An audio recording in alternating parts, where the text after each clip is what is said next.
ಮಹಾರಾಷ್ಟ್ರದ ಬಳಿಗೆ ಕೃಷ್ಣಾ ನದಿ ಅಬ್ಬರಿಸ್ತಾ ಇದ್ರೆ ಉಳಿದ ಕಡೆ ಬರ ತಾಂಡವವಾಡ್ತಾ ಇದೆ.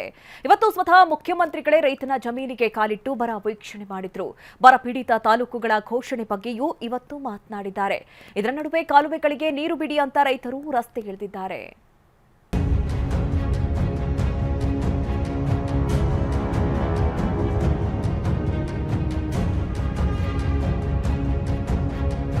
ಮೊಳಕೆಯಾದ ಬೆಳೆ ಮೇಲೇಳುತ್ತಿಲ್ಲ, ಬೆಳೆದು ನಿಂತ ಬೆಳೆ ಬದುಕುತ್ತಿಲ್ಲ. ಮಳೆ ಇಲ್ಲದೆ ರಾಜ್ಯದ ಉದ್ದಗಲಕ್ಕೂ ಬರದ ದೃಶ್ಯವೇ ಕಾಣ್ತಿದೆ. ಇದೇ ಭೀಕರ ಬರದ ಚಿತ್ರಣವನ್ನ ಮುಖ್ಯಮಂತ್ರಿಗಳು ಇಂದು ಕಣ್ಣಾರೆ ಕಂಡ್ರು. ರೈತರ ಜಮೀನುಗಳಿಗೆ ಕಾಲಿಟ್ಟಿದ್ದ ಸಿಎಂ ಡಿಕೆಶಿ ಒಣಗಿ ನಿಂತ ಬೆಳೆಗಳನ್ನ ಪರಿಶೀಲಿಸಿದ್ರು. ರಾಜ್ಯದ ಉದ್ದಗಲಕ್ಕೂ ಆವರಿಸಿದ ಬರ. ರೈತರ ಜಮೀನಿಗೆ ತೆರಳಿ ಸಿಎಂ ಬೆಳೆ ಪರಿಶೀಲನೆ.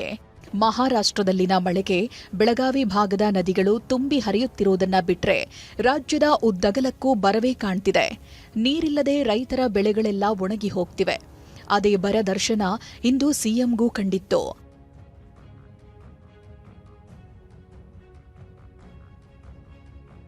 ಚಿತ್ರದುರ್ಗದಲ್ಲಿ ಇಂದು ಬೆಂಗಳೂರು ವಿಭಾಗ ಮಟ್ಟದ ಪ್ರಗತಿ ಪರಿಶೀಲನಾ ಸಭೆ ನಡೆಸಿದ ಸಿಎಂ ಅದಕ್ಕೂ ಮುನ್ನ ಹಿರಿಯೂರು ತಾಲೂಕಿನ ವದ್ಯಕೆರೆ, ಯರಬಳ್ಳಿ ಸೇರಿದಂತೆ ವಿವಿಧ ಗ್ರಾಮಗಳಲ್ಲಿ ಬರ ಪರಿಶೀಲನೆ ಮಾಡಿದ್ರು.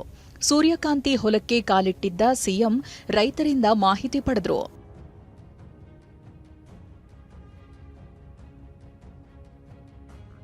ಇನ್ನು ರಾಜ್ಯಕ್ಕೆ ಕೇಂದ್ರ ತಂಡ ಬಂದು ಅಧ್ಯಯನ ನಡೆಸಲಿದ್ದು, ಆ ಬಳಿಕ ಮಾನದಂಡ ಆಧಾರದ ಮೇಲೆ ಬರ ತಾಲೂಕುಗಳ ಘೋಷಣೆ ಮಾಡ್ತೀವಿ ಅಂದ್ರು. ಏನು ಬರ ಬರ್ತಾ ಇದೆ, ದಾಖಲೆಗಳನ್ನ ಸರಿಯಾದ ರೀತಿಯಲ್ಲಿ ಸರ್ಕಾರಕ್ಕೆ ನೀಡಬೇಕು. ಅದನ್ನು ನಾವು ಸೆಂಟ್ರಲ್ ಗವರ್ಮೆಂಟ್ ಕೊಡಬೇಕು. ಅವರು ಟೀಮ್ ಬರ್ತಾರೆ. ಟೀಮ್ ಬಂದಾದ್ಮೇಲೆ ನಾವು ಎಲ್ಲೆಲ್ಲಿ ಬರ ಘೋಷಣೆ ಮಾಡಬೇಕು ಅಂತ ಅದನ್ನ ಸೈಂಟಿಫಿಕ್ ಆಗಿ ನಾವು ಮಾಡಬೇಕು. ಇನ್ನು ಕೆರೆ, ಡ್ಯಾಂಗಳಲ್ಲಿ ನೀರಿಲ್ಲ.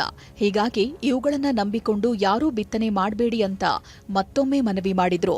ನೀವು ಯಾರು ಕೂಡ ಕೆರೆ ತುಂಬಿದೆ, ಡ್ಯಾಂಗಳು ತುಂಬಿದೆ, ನೀವು ಯಾರು ವ್ಯವಸಾಯಕ್ಕೆ ಸಿದ್ಧತೆ ಮಾಡ್ಕೋಬೇಡಿ. ಅದನ್ನು ಕೂಡ ನಾನು ಅವರೆಲ್ಲರೂ ಕೂಡ ತಿಳಿಸಿದ್ದೇನೆ. ಡ್ಯಾಮ್ ನ ನೋಡಿಕೊಂಡೇ ನೀವು ವ್ಯವಸಾಯ ಮಾಡಬೇಕು ಅಂತ ಹೇಳಿ ನೀರಾವರಿ ಪ್ರದೇಶದಲ್ಲಿ ನಾನು ಯಾರು ಮಾರ್ಗದರ್ಶನ.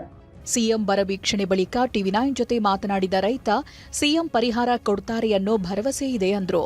ಸರ್, ಸಿಎಂ ನಮಗೆ ರೈತರಿಗೆ ಒಂದು ದಾರಿ ತೋರಿಸ್ಕೊಡ್ತಾರೆ ಅಂತ ಹೇಳ್ಬಿಟ್ಟು ಭರವಸೆ ಇದೆ ಸರ್, ನಂಬಿಕೆ ಇದೆ. ಸಿಎಂ ಅವರು ನಮ್ಗೆ ಹೇಳಿರೋ ರೀತಿ ನೋಡಿದರೆ ರೈತರಿಗೆ ಒಂದು ದಾರಿ ಮಾಡಿಕೊಡ್ತೀವಿ ಅನ್ನೋ ರೀತಿ ಇದೆ. ಕರೆಂಟ್ ಕೊಡ್ತಿಲ್ಲ, ಮಳೆ ಬರ್ತಿಲ್ಲ, ಬೆಳೆ ನಾಶ ಮಾಡಿದ ರೈತ. ಒಂದ್ ಕಡೆ ಮಳೆ ಬರ್ತಿಲ್ಲ, ಇನ್ನೊಂದ್ ಕಡೆ ವಿದ್ಯುತ್ ಕೂಡ ಸರಿಯಾಗಿಲ್ಲ. ಇದರಿಂದ ತೋಟಗಾರಿಕೆ ಬೆಳೆಗಳು ಕೂಡ ಹಾಳಾಗ್ತಿವೆ.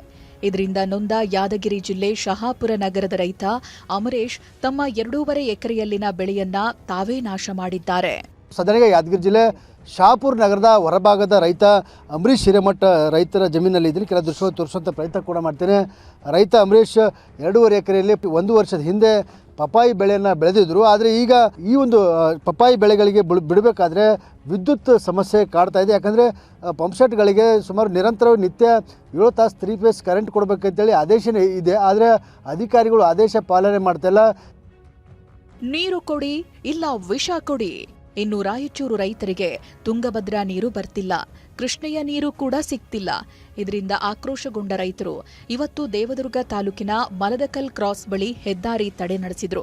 ಕಾಲುವೆಗೆ ನೀರು ಹರಿಸಿ, ಇಲ್ಲ ವಿಷ ಕೊಡಿ ಅಂತ ಆಕ್ರೋಶ ಹೊರಹಾಕಿದ್ರು. ನಮ್ಮ ಕರ್ನಾಟಕ ಸರ್ಕಾರಕ್ಕೆ ಒಂದು ಮನವಿ, ಏನಿಲ್ಲ ಬಂದರೆ ರೈತರ ಸಾಲ ಮನ್ನಾ ಮಾಡಬೇಕು, ಅತಿ ಬೇಗನೆ ನೀರು ಬಿಡಬೇಕು ಮತ್ತು ಜನ ಮತ್ತು ಜಾನುವಾರುಗಳಿಗೆ ನೀರಿನ ವ್ಯವಸ್ಥೆ ಮಾಡಬೇಕು. ಈಗಾಗಲೇ ನಮಗೆ ಬಹಳ ಸಂಕಷ್ಟದಲ್ಲಿದ್ದೀವಿ. ನಾವು ಎಕರೆಗೆ ಒಂದು 40,000 50,000 ರೂಪಾಯಿ ಲಾಸ್ ಆಗಿ ಹೋಗಿದೆ. ಇಲ್ಲ ನೀರು ಕೊಡ್ರಿ, ಇಲ್ಲ ವಿಷ ಕೊಡ್ರಿ. ಇತ್ತ ಬಳ್ಳಾರಿಯಲ್ಲೂ ಪರಿಸ್ಥಿತಿ ಭಿನ್ನವಾಗಿಲ್ಲ. ಹಲಕುಂದಿ ಗ್ರಾಮದಲ್ಲಿ 400ಕ್ಕೂ ಹೆಚ್ಚು ಎಕರೆಯಲ್ಲಿ ರೈತರು ತೊಗರಿ ಬೆಳೆದಿದ್ದಾರೆ. ಆದರೆ 25 ದಿನಗಳಿಂದ ಇಲ್ಲಿ ಒಂದೇ ಒಂದು ಹನಿ ಮಳೆ ಬಂದಿಲ್ಲ. ಹೀಗಾಗಿ ಬೆಳೆಗಳು ಒಣಗಿ ಹೋಗ್ತಿವೆ. ಮಳೆ ಕೊರತೆಯಿಂದಾಗಿ ಬಿತ್ತಿರತಕ್ಕಂಥ ಬೆಳೆ ಸಂಪೂರ್ಣವಾಗಿ ಏನು ಬತ್ತುವ ಹಂತಕ್ಕೆ, ಒಣಗುವ ಹಂತಕ್ಕೆ ಬಂದಿರುವಂಥದ್ದು. ನಾನೀಗ ಬಳ್ಳಾರಿ ತಾಲೂಕಿನ ಹಲಕುಂದಿ ಗ್ರಾಮದಲ್ಲಿದ್ದೀನಿ. ತಾವು ಗಮನಿಸ್ತಾ ಇದ್ದಾರೆ, ಇದು ಸರಿಸುಮಾರು ಅಂದರೆ ಹಲಕುಂದಿ ಗ್ರಾಮದ ವ್ಯಾಪ್ತಿಯಲ್ಲಿ 400ಕ್ಕೂ ಹೆಚ್ಚು ಅಧಿಕ ಜಮೀನು ಮಳೆ ಆಶ್ರಿತ ಜಮೀನಾಗಿರುವಂಥದ್ದು. ಹೀಗಾಗಿ ಈ ಜಮೀನುಗಳಲ್ಲಿ ತೊಗರಿ ಬಿತ್ತನೆಯನ್ನು ಹೆಚ್ಚಾಗಿ ಮಾಡ್ತಾರೆ. ಆದರೆ ಈ ತೊಗರಿ ಬೆಳೆ ಸಂಪೂರ್ಣವಾಗಿ ಬೆಳವಣಿಗೆ ಕೂಡ ಕುಂಠಿತ ಆಗಿದೆ, ಜೊತೆಗೆ ಒಣಗುವ ಹಂತಕ್ಕೆ ಬಂದಿರುವಂಥದ್ದು. ಇನ್ನು ಬಳ್ಳಾರಿ ತಾಲೂಕಿನ ಹಲಕುಂದಿ, ಮಿಂಚೇರಿ, ಸಂಚಿರಾಯನ ಕೋಟೆ ಸೇರಿದಂತೆ ವಿವಿಧ ಗ್ರಾಮಗಳ ಜಮೀನಿಗೆ ತೆರಳಿದ ಜಿಲ್ಲಾಧಿಕಾರಿ ನಾಗೇಂದ್ರ ಪ್ರಸಾದ್ ಬರ ಪರಿಶೀಲನೆ ಮಾಡಿದ್ರು. ನಾನು ಜನವರಿಯಿಂದ ತಗೊಂಡ್ರೆ 30% ನಮಗೆ ಕೊರತೆ ಇದೆ ಜಿಲ್ಲೆಯಲ್ಲಿ. ಆದರೆ ನಮಗೆ ಪ್ರಮುಖ ಇರೋದು ಮುಂಗಾರು ಜುಲೈ 1 ನಾನು ತಗೊಂಡ್ರೆ ನಮ್ಮಲ್ಲಿ 70% ಕೊರತೆ ಈಗಾಗಲೇ ಮಳೆಯ ಕೊರತೆ ಇದೆ ನಮ್ಮ ನಾರ್ಮಲ್ಗೆ ಕಂಪೇರ್ ಮಾಡಿದರೆ. ಬಾಗಲಕೋಟೆ ಜಿಲ್ಲೆಯಲ್ಲಿ ಒಂದ್ ಕಡೆ ಕೃಷ್ಣಾ ನದಿ ಬೋರ್ಗರೆಯುತ್ತಿದ್ರೆ ಮತ್ತೊಂದ್ ಕಡೆ ಭೀಕರ ಬರ ಕಾಣಿಸಿದೆ. ಕಿರಸೂರು ಗ್ರಾಮದಲ್ಲಿ ರೈತ ಮಹಿಳೆ ರಾಮ್ಜಾನ್ ಬಿ ಈರುಳ್ಳಿ ಬಿತ್ತನೆ ಮಾಡಿದ್ರು. ಆದರೆ ಮಳೆ ಇಲ್ಲದೆ ಬೆಳೆ ಹಾಳಾಗಿದೆ.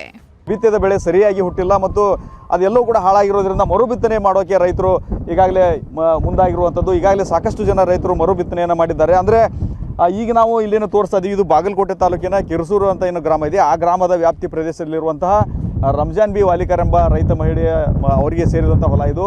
ಈಗಾಗಲೇ ಇವರು ಈ ಒಂದು ಹೊಲಕ್ಕೆ ಸುಮಾರು ಒಂದು 70,000 ರಿಂದ 80,000 ರೂಪಾಯಿಯನ್ನು ಖರ್ಚು ಮಾಡಿ ಏನೋ ಈರುಳ್ಳಿಯನ್ನು ಬಿತ್ತನೆ ಮಾಡಿದ್ರು. ಆದರೆ ಸಕಾಲಕ್ಕೆ ಸರಿಯಾಗಿ ಮಳೆ ಆಗದೇ ಇರೋದರಿಂದ ಅದು ಯಾವುದೂ ಕೂಡ ನಾಟಿ ಕಾಣಲಿಲ್ಲ. ಅದರಿಂದ ಅನಿವಾರ್ಯವಾಗಿ ಅದನ್ನು ಅವರು ಎಲ್ಲವನ್ನೂ ಕೂಡ ಸಂಪೂರ್ಣವಾಗಿ ಹರಿಗಿ ಮತ್ತೆ ಈಗ ತೊಗರಿಯನ್ನು ಬಿತ್ತಿದ್ದಾರೆ.